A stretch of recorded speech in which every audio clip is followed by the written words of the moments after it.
Hey guys, good morning. This is Miss Carson. I wanted to reach out and do our first chapter Friday for today.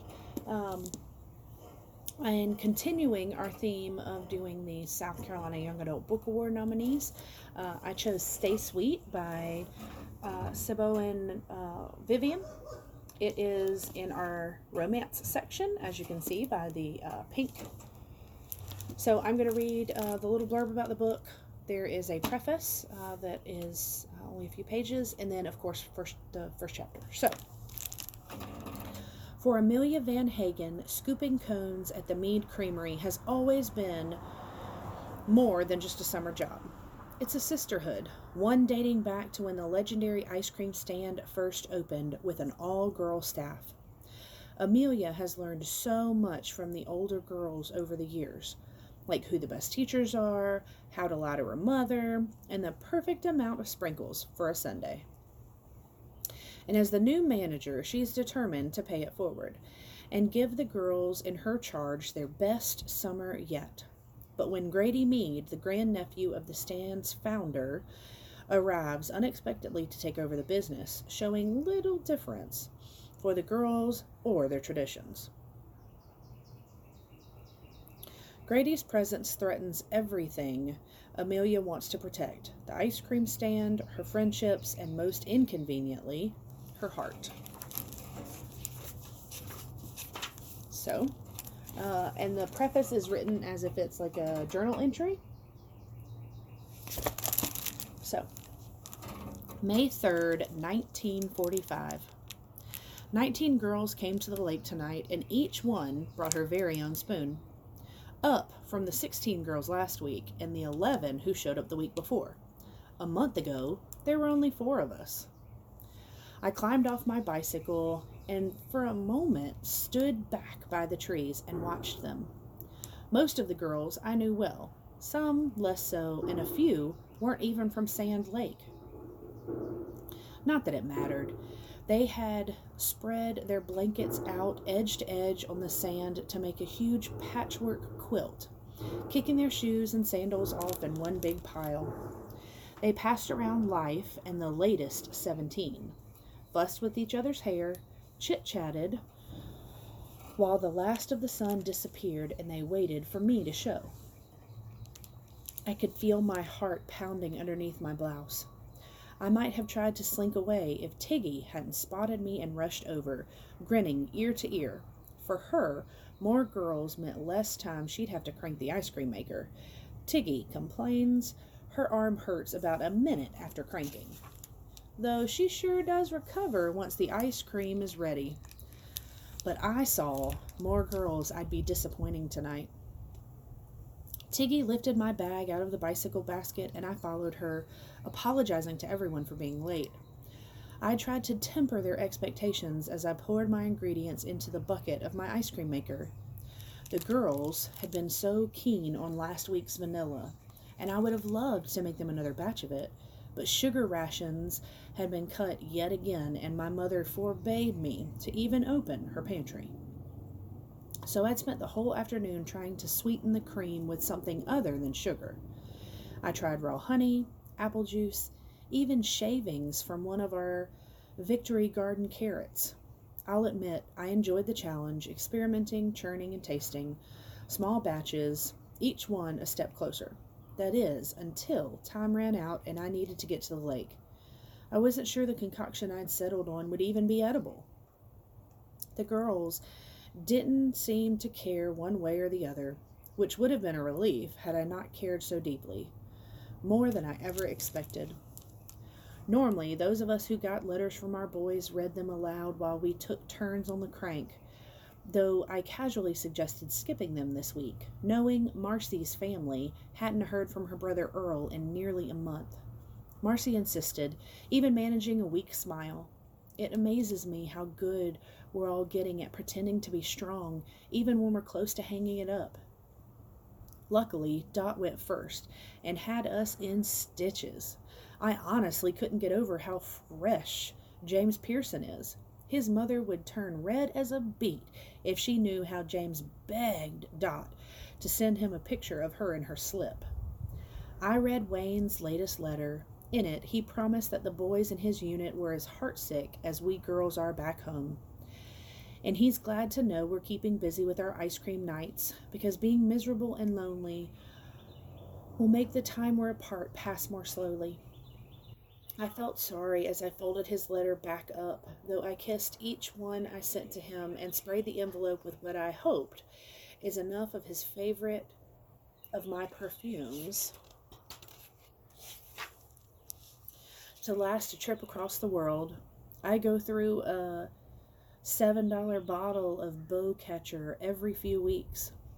I do write Wayne such boring things about my ice cream recipe or complaints about Mother, who is intent on turning our wedding into the social event of Sand Lake the minute the war ends. Maybe I should send Wayne a picture of me, not in my slip. For that, he'll have to wait until our wedding night. But it might lift his spirits to have a photo of me in my bathing suit, with my hair curled and pinned like Betty Grable. Anyway, after the letters, and after we'd aired our dirty laundry for the week, fights with our parents, the scarcity of dresses in stores, the latest newsreels, Tiggy brought up the idea of selling my ice cream at the Red Cross fundraiser her mother was organizing. I shot her a look because I had already told her it wasn't a good idea. It wasn't just the sugar rations getting smaller and smaller. I liked that our ice cream nights were just us. Ignoring me, she asked the girls to suggest ideas for what I might put on the banner, since each food table needed one, and that went on until the ice cream was ready to eat. I wasn't listening. My stomach was in knots as I unscrewed the cap and pulled off the crank, though the thought did occur to me that if this batch of ice cream tasted terrible, Tiggy's idea of selling it might disappear. Tiggy crawled over and dipped her spoon right in, helping herself to the first taste. Her eyes rolled in the back of her head, and she made the mmm sound that had the girls squealing and huddling up for a taste. They never had anything like it, they said. What was in it? What was the flour? Their eyes were wide and smiles big. I figured they were being polite until the ice cream finally came back around to me. But it was really terrific. It was the best I've ever made. The girls were clamoring for seconds and thirds and fourths, telling me that I just had to sell this. I'd make a fortune, guaranteed. And it would be such a help to our boys. Tiggy made it a joke then, reaching out for yet another taste. Boys? What boys? I've got everything I need right here, she purred and naughtily licked her spoon. The girls giggled, but I gasped and put my hand to Tiggy's leg. Tig, that's it! My banner should say, ice cream so sweet you won't miss your sweetheart. Everyone went quiet. I closed my eyes. I could paint the words in pink on some muslin. I'd have the girls wear their white graduation dresses and curl their hair. We'd set the ice cream out in rows, perfectly rounded scoops on thin china. Mother wouldn't want me using her good dishes, but I knew I could make her feel guilty enough to let me. I bet the other girls could persuade their mothers, too.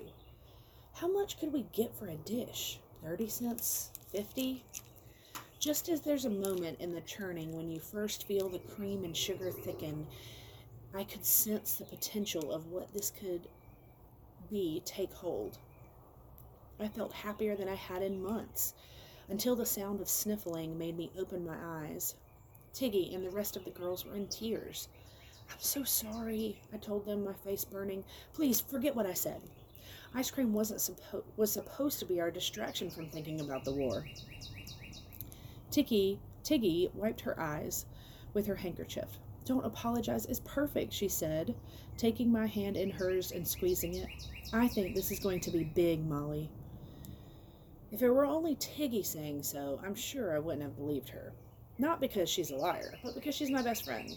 But the other girls crowded around me with their spoons, wiping their tears and reaching for more. All right, so chapter 1. Amelia Van Hagen is kneeling on the floor in her bra and a pair of khaki shorts, brown hair neatly spilling into two split into two fishtail braids, a polo draped over her lap. She smooths it, then gently plucks a tiny fuzz ball and flicks it away. When Frankie Coe gave her this Mead Creamery polo on her very first day, it was the exact same shade of pink as a scoop of strawberry ice cream. Now, 4 summers later, and despite the dim morning light of her bedroom, she sees the pink has faded into a much softer hue, a color closer to cotton candy. There are lots of summer jobs for the teens of Sand Lake, and each comes with its own perks. Being a lifeguard means your tan lasts until October. The mall is air conditioned, and employees get a discount at the food court. Babysitters can make serious cash, especially if you get in good with the tourists. But Amelia always dreamed of being a Mead Creamery girl.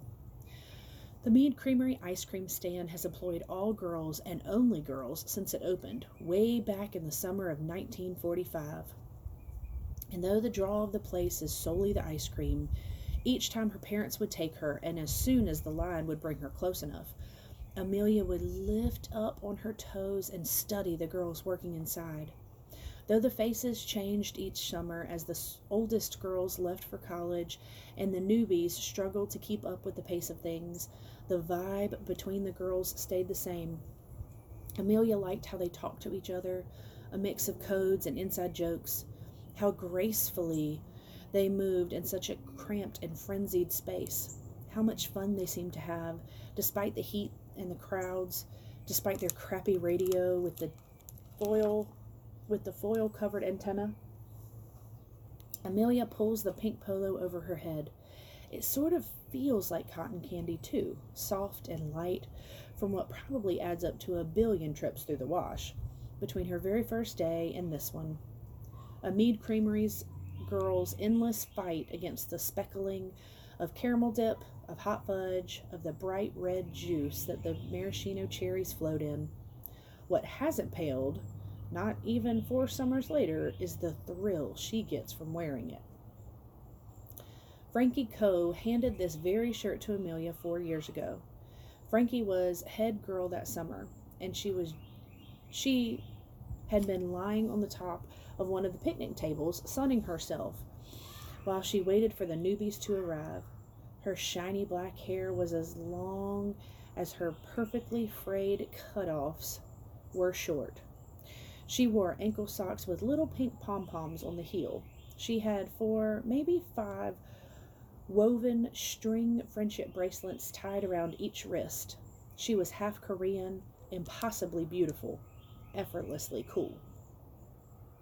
That's how every newbie feels about the head girl her first summer.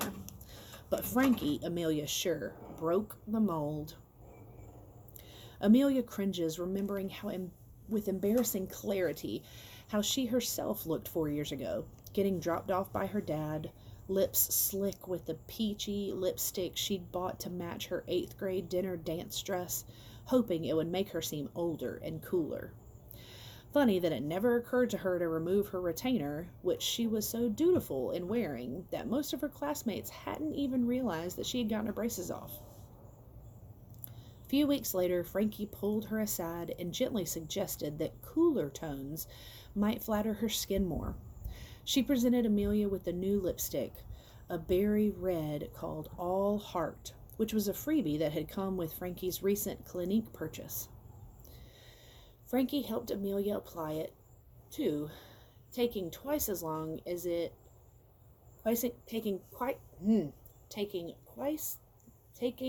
wow, this is hard right here. Taking twice as long to do it as Amelia did when she put it on herself, and the other girls working that shift nodded in approval. Frankie Coe had made 17 look the way it does on TV shows, a flower blooming with confidence and beauty and wisdom. Straightening her collar in the mirror, Amelia wonders what this summer's newbies will say when they look at her, because it feels impossible that she's as old today as Frankie was then. But prom is over, and graduation too. Amelia's opened every Hallmark card from her relatives and put the cash away for textbooks and a cafeteria meal plan and a real deal winter coat, one that stands up to the New England Nor'easters people keep teasing, will probably kill her. Everything this week. Oh, earlier this week, Amelia got an email from her future roommate at Gibbons, Cecilia Brewster, an English Lit major from Connecticut, on a partial tennis scholarship with a long-distance boyfriend, until further notice. After the introduction, Cecilia let Amelia know that she had already bought them a mini fridge for their dorm room, so it would be great if Amelia could get them a microwave. C helpfully provided links for style and color suggestions. Amelia's reread this email so many times, Cecilia seems fine, way better than some of the dorm mismatches she's heard about when former stand girls drop by for a visit and a free waffle cone. Though she's drafted some potential replies, she hasn't sent one. It feels like the starting gun for a race she doesn't want to run. Unfortunately, Amelia's first day at Amelia's Creamery is undeniably the beginning of the end. Amelia, Kate Kopernik, emerges from a heap of blankets and pillows on the floor. Her long blonde hair is looped in half with an elastic, and it hangs over her shoulder like a golden lasso. She makes the screen on her phone light up, and after wincing at the glow, casts it aside. "You're going in already?" "I couldn't sleep. I'm too nervous." "Nervous?" Kate laughs. "Come on, seriously?" I know, Amelia says it as quickly as she's moving now, taking her tote bag from the back of her desk chair, wriggling her feet into her keds. "I heard you downstairs last night. I was baking blueberry muffins." "At 2 a.m? I thought it would be nice to give the girls something to eat before I start assigning chores." Kate rolls her eyes. "Don't worry about being likable. Everyone already knows that today and tomorrow are gonna suck." She yawns again. "Just give me 10 minutes to shower and I can drive. I'll ride my bike. It'll help me clear my head. Really, please go back to sleep. I'll see you in a few hours." "Hold up, where's your pen?" "I guess I forgot to put it on." Amelia blushes because she is a terrible liar and makes for the bedroom door. Kate grabs her ankle. "Amelia, quit acting weird." With a half-hearted shrug, Amelia goes to her jewelry box. Inside, mixed in with her nicer jewelry and the tassel from her graduation cap, is a gold flowered pin the size of a Snapple cap, a clear rhinestone anchoring the petals. She hasn't touched it for nearly a year, not since it was given to her last August. The girls were celebrating the end of the season with a sleepover down by the lake, a Mead Creamery tradition. Amelia was standing next to her half-set-up tent, having temporarily given up on putting it together in favor of using bits of broken sugar cone to scrape off the streaks of chocolate from their last remaining drum of ice cream. Heather, who was head girl last summer, had just picked up the final paychecks from Molly Mead's farmhouse and was handing them out. She paused when peeling Amelia's from the stack, a funny look on her face. Then she shook the envelope so Amelia could hear the clinking inside it. Amelia froze. A drip of chocolate rolled down her forearm. "Amelia," Heather said, "put the ice cream down and get over here." Stiffly, Amelia did as she was told. She chased the drip with her tongue, then put the bite into her mouth and